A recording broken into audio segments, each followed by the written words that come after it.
Party की सदस्यता ग्रहण करें।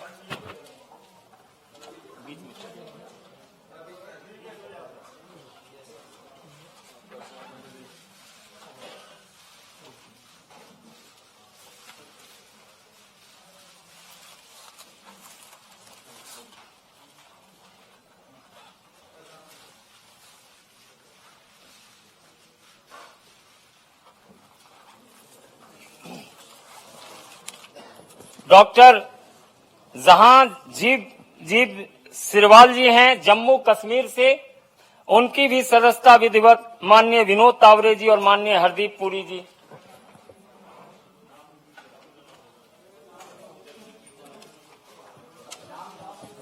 अभी फिर बोलेंगे। श्रीमती परमपाल कौर जी। भाई साहब,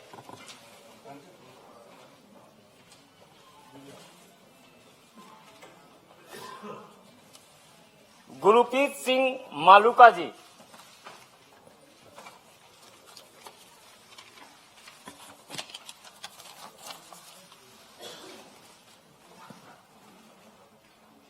दे दिया ये।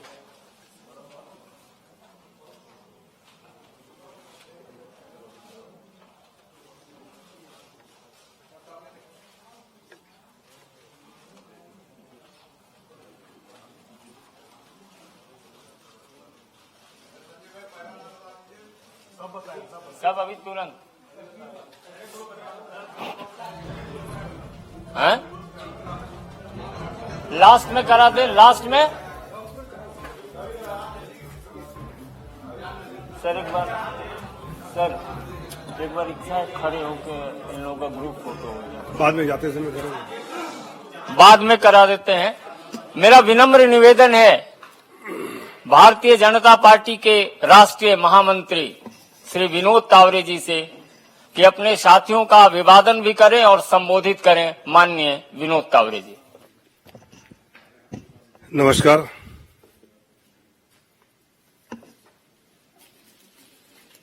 आज फिर एक बार भारतीय जनता पार्टी में आदरणीय प्रधानमंत्री मोदी जी के विकसित भारत की यात्रा में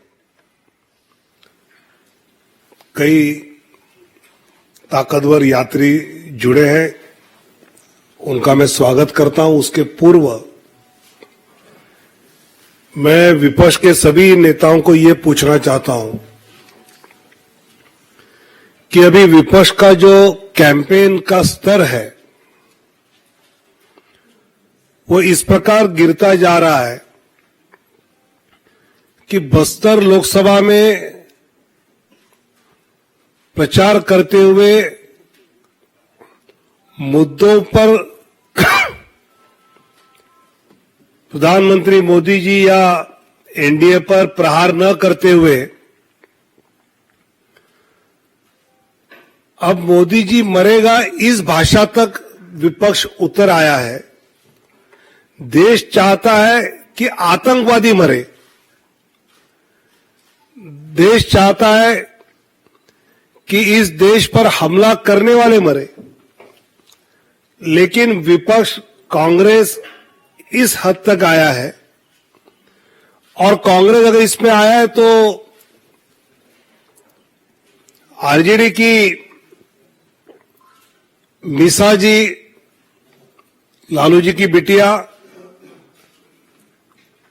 वो तो ये कह रहे हम मोदी जी को जेल में डालेंगे।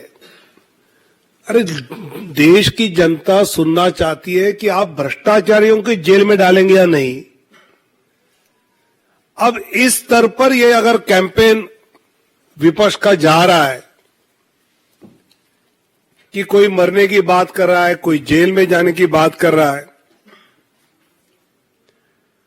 केरल में हमारे उम्मीदवार वी मुरलीधरन जी के काफिले पे हमले किए जा रहे हैं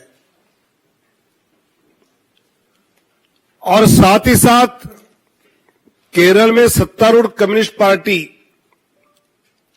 मार्क्सवादी कम्युनिस्ट पार्टी के लगभग 80 अघोषित बैंक खाते हैं जिसकी अभी संपत्ति का ब्यौरा उन्होंने छुपाया, जिसकी जांच चुनाव आयोग ने करनी चाहिए। मुझे लगता है कि विपक्ष किसी भी तरह से एनडीए को 400 पार रोकने के लिए हर प्रकार का प्रयास करा, लेकिन उनके हर प्रयास में कोई ना कोई सीटें एनडीए की बढ़ती नजर आ रही है और ज्यादा होते हुए नजर आ रही है। और इसलिए मेरा राहुल गांधी और घमंडिया अलायंस को यह सवाल है, क्या आतंकवादियों को आप मारना चाहेंगे या नहीं? क्या आप भ्रष्टाचारियों को जेल में भेजना चाहेंगे या नहीं? और क्या अपने बैंकों के अकाउंट्स की जानकारी आप देना चाहेंगे या नहीं? इसका जवाब घमंडिया के नेताओं ने देना बहुत जरूरी है। आज जैसे अभी संजय मयूर जी ने कहा कि रोहन गुप्ता जी जो कांग्रेस के आईटी और सोशल मीडिया के चेयरमैन रहे हैं, काफी वर्षों से सब सोशल मीडिया आईटी कांग्रेस का संभाल रहे थे, नेशनल स्पोक्सपर्सन थे, नेशनल मीडिया कोऑर्डिनेटर थे। ऐसे कांग्रेस की अलग अलग जिम्मेवारियां राष्ट्रीय स्तर पर संभालने के बाद फिर कर्नाटक चुनाव के समय वो मीडिया इंचार्ज, तेलंगाना में वॉर रूम इंचार्ज, ऐसी कई सफल जिम्मेवारियां संभालने के बाद आज रोहन जी भारतीय जनता पार्टी में जुड़े हैं। मैं उनका स्वागत करता हूं और उनकी पूरी क्षमताओं का उपयोग भारतीय जनता पार्टी और आने वाली सरकार में बहुत अच्छी तरह हम कर पाएंगे, ये मुझे विश्वास है। Doctor Jahanzeb Sirwal veterinary doctor है, यूथ कांग्रेस के नेशनल स्पोक्सपर्सन रहे हैं, लोकसभा कोऑर्डिनेटर रहे हैं उधमपुर लोकसभा के। पॉलिटिकल एनालिस्ट के नाते इनका कई बार हमने एनालिसिस देखा है, सुना है। विशेषकर जो narratives, public opinions Congress party करती रही। કોંગ્રેસ જેવા વિપક્ષનો સવાલ છે તો કોંગ્રેસમાં સો કોલ્ડ કહેવાતા એક જ યુવા નેતા છે જેમણે ફરીથી કઈ રીતે લોન્ચ કરવા, રીલોન્ચ કરવા, વારે ઘડે કઈ રીતે લોન્ચ કરવા, એક જ પરિવારને સાચવવો, એક જ પરિવારના યુવરાજ માનનીય શ્રી રાહુલ ગાંધીજીને જ સાચવવા, એનાથી ત્રસ્ત થઈને, કારણ કે ત્યાં કોઈ નેતા નથી, નેતૃત્વ નથી, કાર્યકર્તા તો છે જ નહીં, બધી નેતાઓની પાર્ટી છે। એસી કેબિનમાં બેસીને એનજીઓ હોય કે અન્ય કોઈ ટ્યુટર હોય એમના દ્વારા જે એમની કોંગ્રેસની જે વિચારધારા વિહીન કોંગ્રેસ ચાલી રહી છે, તો મને એવું લાગે છે કે તબક્કાવાર રીતે આ જેટલું બી યુવા ધન છે કે એમના જે યુવા નેતા કે યુવા કાર્યકર્તાઓ ખૂબ જ કંટાળી ગયા છે કોંગ્રેસની આ કાર્ય પદ્ધતિથી। એ કોંગ્રેસનો આંતરિક વિષય છે। કેટલી વાર મેં કહ્યું છે કે આદર્શ લોકશાહીમાં એક મજબૂત વિપક્ષ હોવો જોઈએ। અને દુઃખની વાત તો એ છે કે કોંગ્રેસ એક સકારાત્મક મજબૂત વિપક્ષ નથી બની શક્યો આ દેશની સૌથી જૂની પાર્ટી હોવા છતાં। એની કાર્યપદ્ધતિ, એની કાર્યપ્રણાલીથી થાકીને જો લોકો મોદીજીની વિચારધારા જે અમારી ભારતીય જનતા પાર્ટીની છે, જે વિકાસવાદની છે, જે રાષ્ટ્રવાદની છે અને રાષ્ટ્ર માટે જાહેર જીવનમાં કંઈ કરી લેવા માટે જ લોકો રાજનીતિમાં જોડાતા હોય છે, તો વિચારધારા સાથે જે પણ કોઈ જોડાઈ રહ્યું છે તો એનું અમે ભારતીય જનતા પાર્ટી તરફથી હાર્દિક સ્વાગત કરીએ છીએ। તેની ઉપર આરોપ એવો કોંગ્રેસ દ્વારા લગાડવામાં આવે છે કે ભાજપ માટે કામ કરતા હતા, ભાજપના નેતાઓના સાથે ધંધાકીય સંબંધો છે। અગાઉ કોંગ્રેસના જે ધારાસભ્યોને અહીંથી શિફ્ટ કરવામાં આવ્યા હતા અલગ અલગ રિસોર્ટમાં, એની માહિતી પણ તેને લીક કરી અને ભાજપના નેતાઓને માહિતી આપી હતી। અને પૂર્વમાં જે ઉમેદવારી તેને પરત ખેંચીને એની પાછળ બી ભાજપના જ કેટલાક નેતાઓનો હાથ છે। અત્યંત દુઃખની વાત એ છે આજે કે જેટલી બી ભારત દેશની સ્વતંત્ર ઓટોનોમસ બોડી કહી શકાય છે એ માન્ય સર્વોચ્ચ અદાલત હોય, સીબીઆઈ હોય, ઈડી હોય, કોઈ પણ હોય, જ્યારે એ દેશના ધારાધોરણ પ્રમાણે કામ કરતી હોય એમાં એવા નિર્ણયો આવી શકે છે જે લોકોને પર્સનલી ગમે કે ના ગમે, પણ એ નિર્ણયો જો કોંગ્રેસને ગમતા હોય તો બધું સારું છે. કોંગ્રેસ જ્યાં જીતે ત્યાં ઈવીએમ સારું છે. કોંગ્રેસના પક્ષમાં કોઈ નિર્ણય આવે મહાગઠબંધનના તો પછી કોર્ટ બી સારી છે, ઈડી બી સારી છે, સીબીઆઈ બી સારી છે, પણ જ્યાં તમે પોતે ગુનો કર્યો છે અને એની साथी संजय जी और बाकी मेरे साथी मित्र, आज नवरात्रि के पावन अवसर पर तीसरे दिन भाजपा की सदस्यता ग्रहण कर रहा हूं. गौरवान्वित हूं और एक युवा होने के नाते जो मोदी जी का विजन 2047, नड्डा जी, अमित शाह जी और पूरा बीजेपी परिवार, जो विजन उनका जो सपना है देश के लिए, एक भारतीय नागरिक होने के नाते कहीं न कहीं दिल में हुआ कि हमको भी इसमें अपना योगदान देना चाहिए और किसी भी प्रकार की अपेक्षा के बिना सिर्फ देश के लिए कुछ करने की भावना है दिल में. उस नाते आज यहां पे मैं ज्वाइन हुआ हूं और विश्वास दिलाता हूं हमेशा ईमानदारी से 15 साल तक जो भी जहां पे मैं था, जो काम मुझे दिया गया, दिल से काम किया, कहीं दिमाग नहीं लगाया. जो भी हुआ पास्ट में मैं नहीं जाना चाहूंगा. अब नई इनिंग आज शुरू कर रहा हूं पॉजिटिविटी से. जो भी काम दिया जाएगा देश की विजन के लिए, राष्ट्र निर्माण के लिए, वो काम मैं दिल से करूंगा. साथ ही कई सवाल ये आते हैं कि 15 साल और मेरे पिताजी 40 साल से कांग्रेस पार्टी में थे. हर बार सवाल उठाए जाते थे, हम भी प्रवक्ता थे, हम भी उठाते थे, पर जब आदमी खुद उस चीज में से निकलता है तब ये होता है कि सिर्फ लालच से आदमी नहीं छोड़ता है. जब स्वाभिमान की बात आती है, हम जैसे लोग राजनीति में कुछ लेने नहीं आए, हम सेवा करने आए. मैं सालों से, बचपन से I am a self made man. मैंने खुद ने मेरा बिजनेस किया. एक परिवार से हूं, एक व्यापारी परिवार से हूं.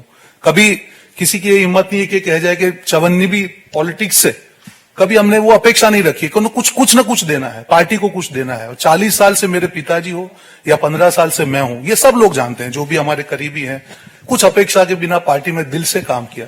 पर जब ये लगने लगा कि एक ऐसी पार्टी जो विचारधारा की हम बात कर रहे हैं, और विचारधारा के दो मुख्य बिंदु, कोई भी पार्टी हो देश में, भारत देश में विचारधारा के दो मुख्य बिंदु है, एक राष्ट्रवाद की बात हो या एक सनातन धर्म के रिस्पेक्ट की बात हो. ये हर भारतीय के दिल में है. जब ये लगने लगा लास्ट 1.5 साल से कि दोनों मुद्दों पे जो पार्टी की मुख्य, जो ओरिजिनल विचारधारा थी, उससे बिल्कुल भटकने की बात चलेगी, लेफ्टिस्ट की तरफ चलेगी. हम भी प्रवक्ता थे, हम भी कई बार डिफेंड करते थे. आज मैं सैनिक था, करता था, पर मन से दुख होता था कि ये क्या कर रहे हैं हम लोग. आज हम राम मंदिर की हम बात कर रहे हैं, ठीक है. आज आप बोल रहे हैं कि सुप्रीम कोर्ट में हम लोग ऑर्डर का सम्मान करते हैं. आप क्यों नहीं जाएंगे? अगर सुप्रीम कोर्ट के ऑर्डर का सम्मान करते हैं, कोई नहीं जाने की कोई बात नहीं थी. तो जब तक विरोधाभास रहेगा, विश्वसनीयता नहीं रहेगी. ये मैं आपको दावे से कह रहा हूं कि जिस प्रकार से लास्ट 1.5-2 साल में, मैं किसी आज व्यक्तिगत टिप्पणी में नहीं करूंगा, पर जो एक कम्युनिकेशन स्ट्रेटेजी, एक मैसेज जो पीपल में जो देना होता है कि आपका विरोधाभास कितना है. जो हमारे एक हैं, जो थे कम्युनिटी, जिनके नाम में राम है, वो सनातन के जब अपमान हो रहा था तो हमको ये कहा गया कि आप चुप रहिए. देश के नाम का एक गठबंधन बनाया गया, पर उसमें देश विरोधी ताकतों को जोड़ा गया. जिस केजरीवाल जी को कांग्रेस पार्टी ने आज खालिस्तान के साथ जुड़े होने के आक्षेप किए, वो चुनाव का पूरा में इंचार्ज था पंजाब में, आज ऐसी क्या मजबूरी है कि आप उनके लिए लड़ रहे हैं, उनके भ्रष्टाचार के लिए? इतना बड़ा विरोधाभास नहीं हो सकता है. आज देश के सामने आप जाते, आपका नैरेटिव बहुत क्लियर होना चाहिए. जिस ईवीएम के कारण आप 2 चुनाव जीते, आप उस पर सवाल उठा रहे हैं. और ऐसे कितने विरोधाभास, मैं आपको बोले उतने विरोधाभास नाम करने को तैयार हूं. हर जगह पे आपकी जो पॉलिसी है, आप लेफ्ट पार्टी के साथ जुड़ रहे हैं, वो देश के खिलाफ है. कौन सी बात कर रहे हैं भाई साहब? आप सीए की बात कर रहे हैं, वो जो कायदा था, जो कांग्रेस ने मांगा था कि it is for giving citizenship, आप उसका विरोध कर रहे हैं. कल एक कांग्रेस के नेता ने कहा कि नहीं, हम तो मध्यम वर्ग के ऊपर टैक्स लगा दे, कि आप महंगाई की बात कर रहे हैं. सो ऐसे इतने एग्जाम्पल के जब तक आपका हर चीज में विरोधाभास रहेगा, कैसे देश आप पे भरोसा करेगा? और आप आपकी गाड़ी पीछे के मिरर में देख के नहीं चला सकते हैं, आपको फ्रंट देखना पड़ेगा. कौन सा विजन है? आज जब मोदी जी बात करके 2047 में हाइड्रोजन मिशन की बात करें, वंदे भारत की बात करें, इंफ्रास्ट्रक्चर की बात करें, सोलर एनर्जी की हम बात कर रहे हैं, बुलेट ट्रेन की बात कर रहे हैं, कौन सा विजन? मैं भी युवा हूं, मैं यहां पे राजनीति में कुछ देने के लिए आया हूं. अगर विजन ही नहीं होगा, ऐसे व्यक्ति जिन्होंने कभी एक चुनाव नहीं लड़ा, अगर वो पार्टी का विजन तय करेंगे तो यह हाल होगा। तो विनम्रता से मैं किसी व्यक्तिगत टिप्पणी में, जिस पार्टी ने 15 साल मुझे मौका दिया, मैं नहीं करूंगा, पर कहीं ना कहीं जो दिशा विहीनता के कारण जो उनकी विश्वसनीयता चली गई है विरोधाभास के कारण, उसके आज ये मैं निर्णय ले रहा हूं। बात खत्म, नेगेटिव बात नहीं करेंगे। आने वाले दिनों में जो भी पार्टी जिम्मेदारी देगी दिल से निभाएंगे, दिमाग से निभाएंगे, और राष्ट्र निर्माण में जो भी योगदान होगा एक भारत देश के नागरिक के नाते, ये योगदान युवा होने के नाते दिल से इस योगदान को पूरा करेंगे। जय हिंद, जय भारत। मेरा निवेदन है श्रीमती परमपाल कौर जी से, जो भारतीय प्रशासनिक सेवा की पूर्व अधिकारी रह चुकी हैं।